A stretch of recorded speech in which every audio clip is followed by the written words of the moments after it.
अनुराग का सवाल है। आचार्य श्री प्रणाम। जीवित गुरु का क्या अर्थ है? संतजन जीवित गुरु को अधिक महत्व देते हैं, पर कभी कभी ये भी कहते हैं कि ये हवाएं, ये जल, ये पर्वत, ये जानवर, ये सब भी मेरे गुरु हैं।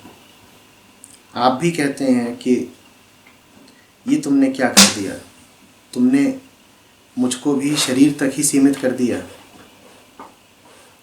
आखिर गुरु कौन है? कृपया समझाने की अनुकंपा करें।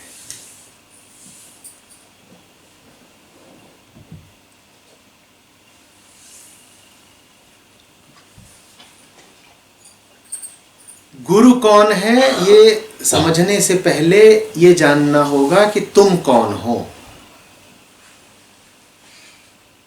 क्योंकि गुरु प्रासंगिक सिर्फ तुम्हारे संदर्भ में होता है ना। तुम ना हो तो गुरु जैसा क्या? गुरु सदा किसी का गुरु होता है, ठीक?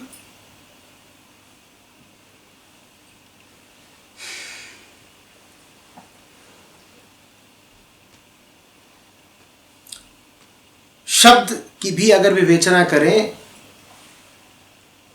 तो शब्द कहता है जो तुम्हें गु अंधकार से रु प्रकाश तक की यात्रा करा दे सो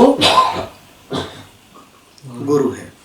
तो गुरु के होने के लिए सर्वप्रथम गु का तो होना जरूरी है ना। अगर गु नहीं तो गुरु कहां? और गु कौन है? चेला। तो पहले उसकी बात करनी पड़ेगी। गुरु समझना है तो पहले गु को समझना होगा। गु हो तुम। कौन हो तुम?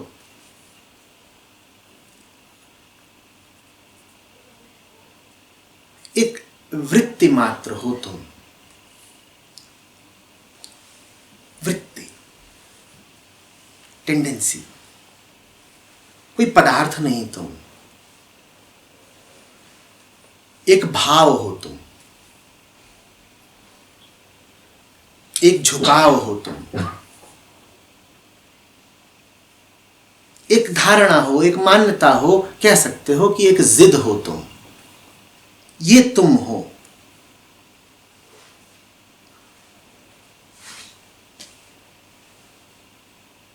क्या कहते हो तुम? तुम कहते हो हम जरा कम है। क्या कहते हो तुम? हम कम है। हम कम है। हम भरपूर नहीं, हम पूर्ण और तृप्त नहीं, हम कम है। ये तुम्हारा नाम है। और अपनी इस कमी को पूरा करने के लिए तुम सहारा लेते हो शरीर का। शरीर प्रकृति है, मस्तिष्क प्रकृति है, संसार प्रकृति है। तीनों साथ साथ ही चलते हैं ना। जहां शरीर होगा वहां मस्तिष्क भी होगा, और जहां शरीर है वहां संसार भी होगा। बिना संसार के तो कोई शरीर होता नहीं। तो ये दुनिया है। इस दुनिया में संसार है और शरीर है। जो वृत्ति हो तुम, वो वृत्ति जाकर के शरीर को पकड़ लेती है। तो कहती है इसके माध्यम से क्या पता कमी पूरी हो जाए। शरीर के माध्यम से क्या पता कमी पूरी ही हो जाए। वो कमी पूरी होती नहीं। तुम शरीर और शरीर के सभी उपकरण का पूरा इस्तेमाल कर लेते हो। शरीर के क्या उपकरण है? खाल, आंख, नाक, लिंग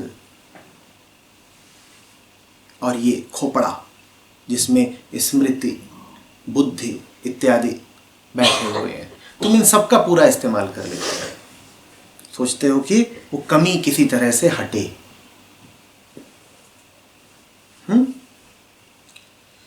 जीवन भर तुम शरीर से ही संबद्ध होके जीते हो, अपने आप को शरीर मान के जीते हो, और तुम्हारे पास एक वजह है, तुम्हारी नजरों में तुम्हारे पास एक वाजिब वजह है शरीर बन के जीने की, और वो वाजिब वजह यह है कि शरीर बन के जिएंगे तो जरा आसार बढ़ेंगे पूर्णता के।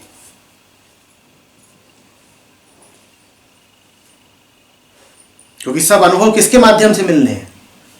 शरीर के माध्यम से। और धारणा पकड़ रखी है, मैंने कहा था ना, एक जिद हो तुम, धारणा तुम्हारी ये है कि अनुभवों के माध्यम से पूर्णता मिल जाएगी, किन्हीं अनुभवों की ही तो कमी है जीवन में। इसीलिए देखा नहीं है नए नए अनुभवों के लिए कितने आतुर रहते हो। कोई कहता है चलो विदेश चलते हैं,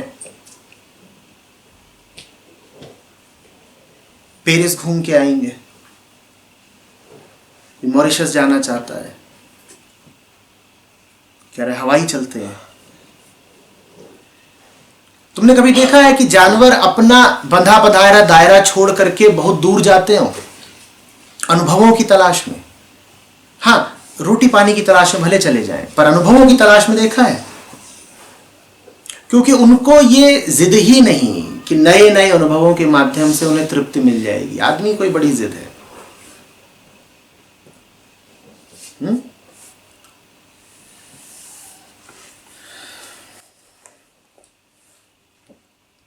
क्या बने बैठे हो तुम? शरीर। तुम्हारी नजरों में सबसे फिर कीमती क्या चीज है? शरीर। शरीर बने बैठे हो, शरीर को ही कीमत देते हो, शरीर की ही सुनते हो, शरीर से ही सुनते हो। ये तुम्हारी जिद है। चूंकि ये तुम्हारी जिद है, इसलिए शरीरी गुरु आवश्यक हो जाता है, अन्यथा शरीरी गुरु का कोई महत्व नहीं। तुम्हें हर चीज शरीरी ही तो चाहिए ना, इसीलिए गुरु भी तुम्हें शरीरी चाहिए। तुम्हें भाषा शरीर की ही समझ में आती है ना, पेड़ भी बोलते हैं, हवाएं भी गाती हैं, तुम्हें कुछ समझ में आता है? तो तुम्हें तो तभी समझ में आता है जब इंसान बोले इंसान की ही भाषा में। ये तुम्हारी जिद है, इसलिए फिर तुम्हें गुरु भी ऐसा चाहिए जो तुम्हारे सामने खड़ा हो, तुम्हारी ही भाषा में तुमसे बात कर पाए।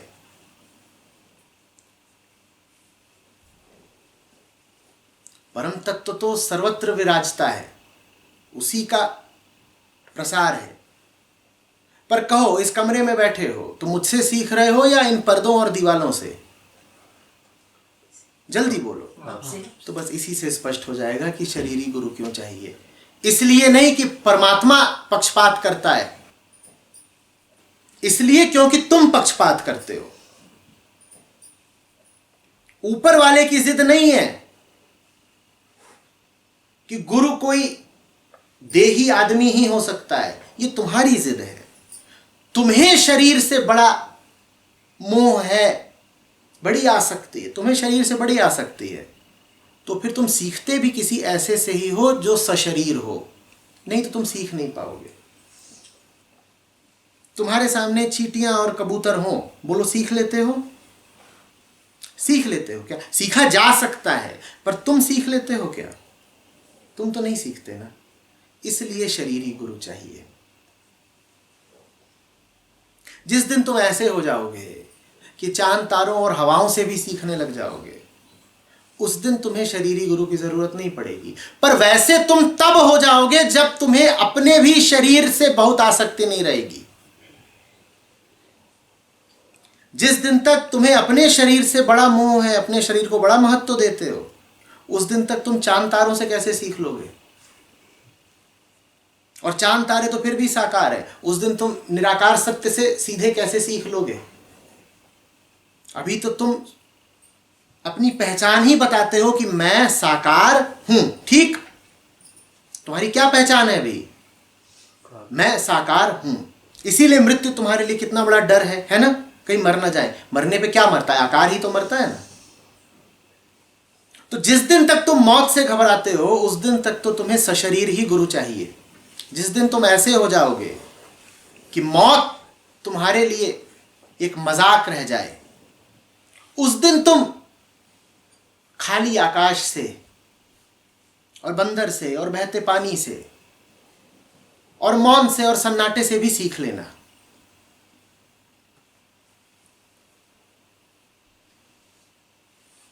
शरीरी गुरु का काम बड़ा मुश्किल होता है।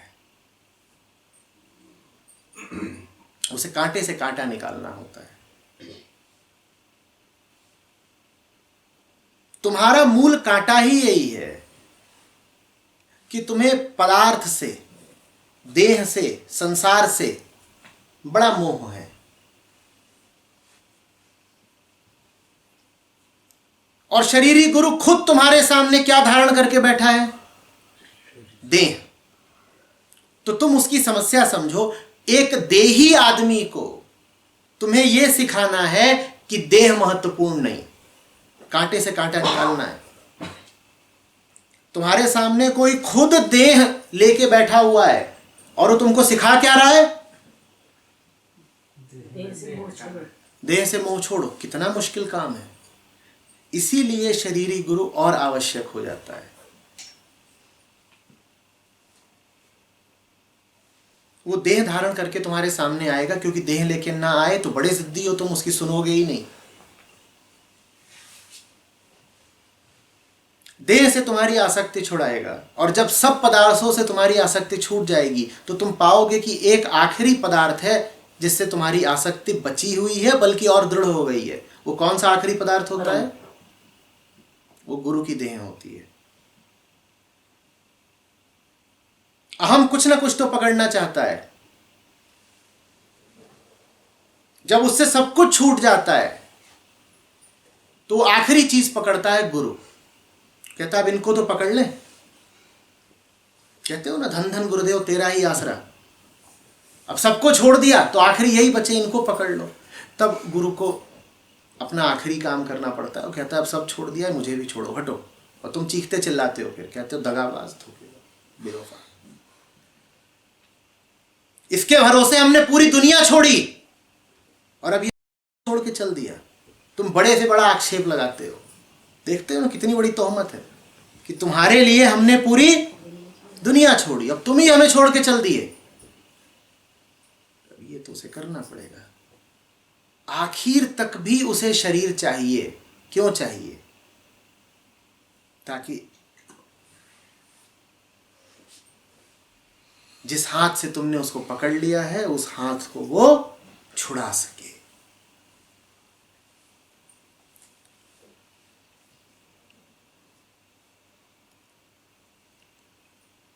बात बड़ी विरोधाभासी है। ये हाथ चाहिए ताकि इस हाथ को तुम्हारे हाथ की पकड़ से छुड़ा सकूं।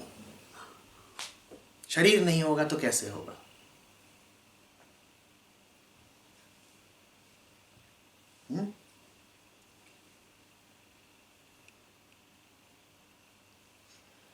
तो गुरु के दोनों रूप जरूरी हैं। उसका देही होना बहुत जरूरी है।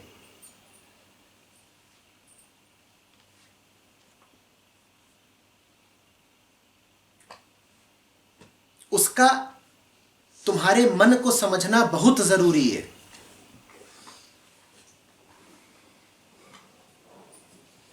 कोई किताब तुम्हारे मन को नहीं समझ पाएगी। यहां पर किताब बैठी हो तो उसे थोड़ी दिखाई देगा कि तुम कितनी जम्हाइयां मार रहे हो। फिर उसके बाद कोई किताब तुमसे थोड़ी कह पाएगी कि आप बाहर ही जाइए, जम्हाई मारिए। तुम यहां पे बैठा दो कोई बड़ा विशुद्ध और पावन ग्रंथ, वो थोड़े ही तुम्हें दरवाजा दिखाएगा। गुरु दिखा देगा, क्योंकि वो तुम्हारी जम्हाई का अर्थ समझता है। ग्रंथ क्या समझेगा?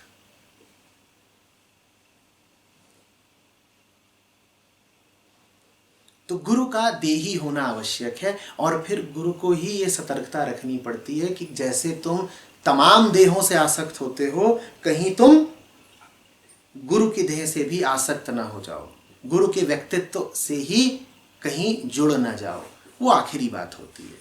वो काम भी गुरु का ही होता है।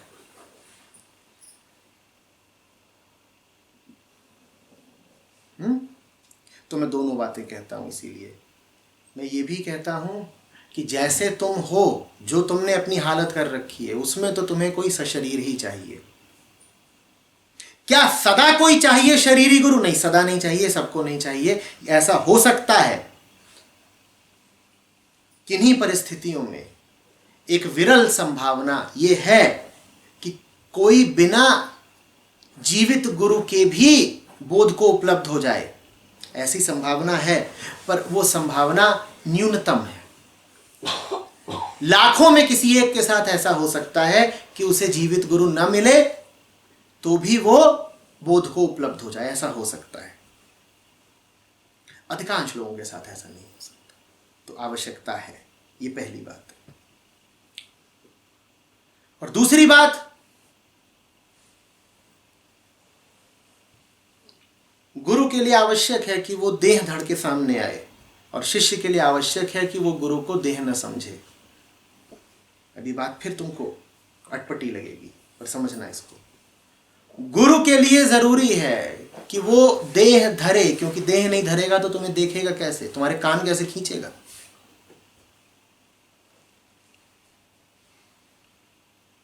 और शिष्य के लिए जरूरी है कि वो गुरु को देह न माने,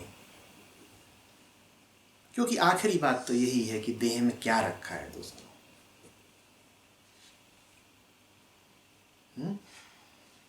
देह से तृप्ति मिलनी होती तो तुम कब की पा गए होते ना। कोई कोर कसर तो छोड़ी नहीं है तुमने।